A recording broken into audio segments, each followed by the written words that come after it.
My name is Penny Dowdell and this is my book, Embroidered Interiors. I have been stitching for over a decade and I love to use embroidery in fun and imaginative ways. I also love interior design. I have been playing with dollhouses since I was a child, and so this book mixes both my love of interior design and my love of playful embroidery. The book takes you through stitching 10 rooms in a house. Each chapter is filled with colour and plenty of different tips, stitches, and extra elements that you can add to make your embroideries really fun. Each chapter will focus on one particular technique, and then at the back there's a very special chapter which teaches you how to create your own patterns. Chapter 11 shows you how to create your own unique patterns using mix and match pattern pieces. You could create anything from simple scenes with texture and added miniatures to whole room scenes using techniques from other projects in the book. There are over 25 elements to choose from. Print them onto dissolvable sticky back transfer paper, and then you can have so much fun arranging them into cool configurations. You can even add extra items that you might have lying around, like this rug or this red frame. And once you're happy with your arrangement, peel off the backing paper and stick the pattern elements down. You can even layer the elements, such as the items on this shelf, as the transfer paper is slightly translucent.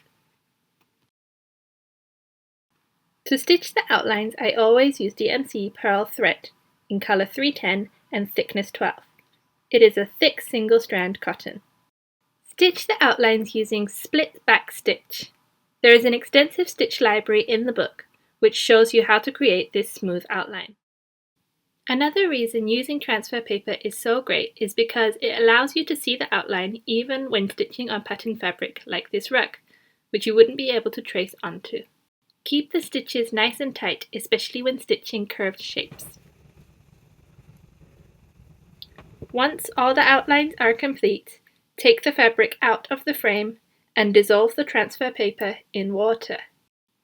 As the paper dissolves, it can have a glue-like consistency, so use your fingers to massage the stitching and really make sure all the paper is washed away. Once you're finished, allow the fabric to completely dry and iron it flat. Then reframe and pull so the tightness is like the surface of a drum. Next, it's time to add the colour. Use 3 strands of embroidery floss. Here I'm using rows of split back stitch, and for the sofa I'm stitching the different cushions in different directions to convey the dimensions of the sofa. In the book, I show you how to do this really clearly with lots of handy diagrams. Split back stitch is also perfect for stitching this curved lamp base, and then I'm using smooth satin stitch for the lamp shade. Now it's time to add the frame. I'm going to use watercolour paint to create a beautiful piece of art. First, trace the inner outline of the frame and use a ruler to add in the border. It's about 1/4 inch all the way around, but I'm just doing this by eye. Using a clean paintbrush, wet the fabric first, and then add a pale blue colour. Be very careful not to drip any paint onto the embroidery. Once you've added the pale base colour, start layering in a darker shade. The wet paint will bleed and blend, which I think creates a really cool effect. Keep adding darker shades, and you can even carefully tilt the frame so the colours bleed very beautifully. Once you're happy, allow the paint to completely dry. I'd suggest leaving it overnight. Then add in the border by stitching rows of split back stitch in white. Finally, you can add the frame. Use craft glue to carefully stick the frame down, and again allow plenty of time for it to dry.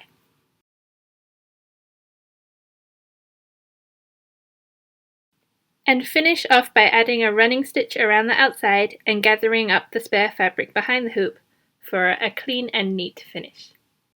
And there we have it! I hope you enjoyed this fun little tutorial and feel inspired to create your own unique embroideries.